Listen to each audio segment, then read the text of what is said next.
નમસ્કાર ખેડૂત મિત્રો, ખેડૂત પરિવાર ચેનલમાં તમારું ફરીથી સ્વાગત છે। ખેડૂત મિત્રો, આજે આપણે વાત કરવાના છીએ અલગ પ્રકારની ખેતી વિશે, જે આપણે પરંપરાગત ખેતી કરતા હતા તેનાથી અલગ પ્રકારની ખેતી વિશે આજે આપણે માહિતી મેળવવાની છે। તો આજે આપણે અશ્વગંધાની ખેતી વિશેની માહિતી મેળવીશું। તો સૌપ્રથમ તમને જણાવી દઉં કે અશ્વગંધા એટલે શું। અશ્વગંધા એક આપણે ઔષધીય પાક તરીકે આપણે જાણતા હોઈએ છીએ। અશ્વગંધાનો ઉપયોગ આયુર્વેદિક દવાઓ બનાવવામાં મોસ્ટ ઓફ વપરાય છે અને અશ્વગંધાને શિયાળાની ચેરી તરીકે પણ ઓળખવામાં આવે છે।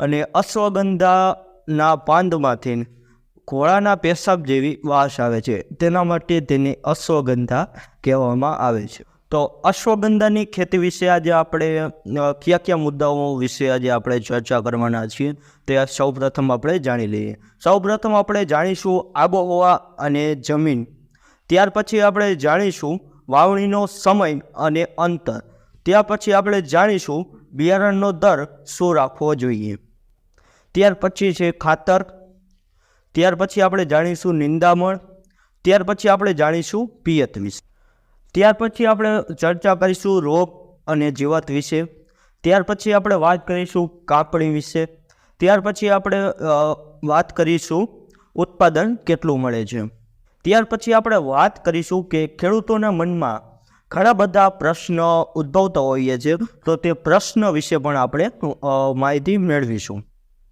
તો ચાલો આ સંપૂર્ણ મુદ્દાઓની માહિતી આપણે સંપૂર્ણ માહિતી મેળવીએ।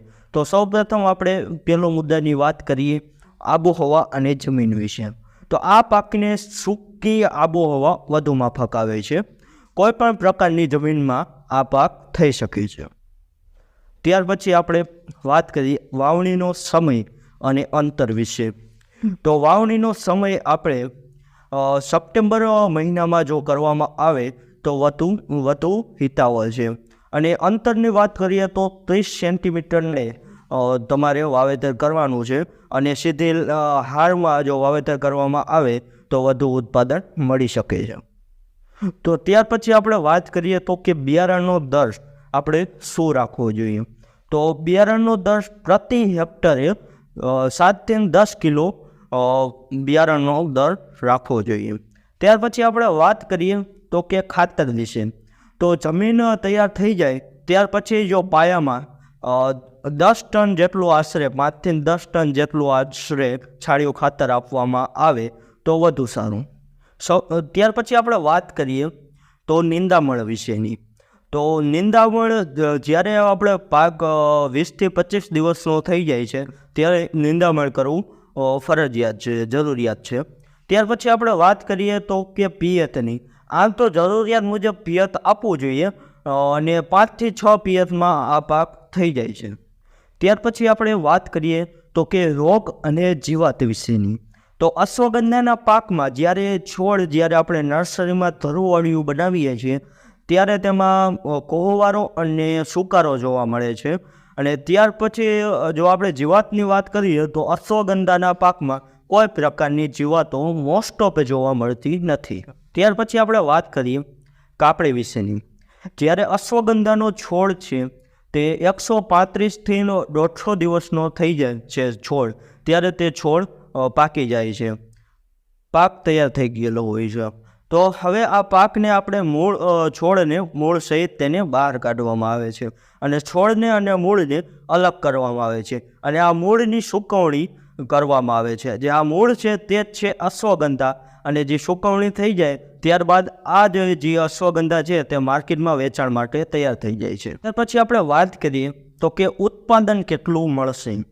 તો આપણે પ્રતિ હેક્ટરની વાત કરીએ તો 500 થી 600 કિલો એટલે કે 5 થી 6 ક્વિન્ટલ ઉત્પાદન મળે છે, અને જે આ ઉત્પાદન હોય છે તે મેં તમને સૂકા મૂળિયાનું ઉત્પાદન મેં તમને કીધું છે। ત્યાર પછી આપણે ખાસ અગત્યના મુદ્દાઓની ચર્ચા કરીએ કે ખેડૂતોના મનમાં અલગ અલગ પ્રકારના પ્રશ્નો ઉદ્ભવતા હોઈએ છે, તો તે કેવા પ્રશ્નો હોઈએ છે।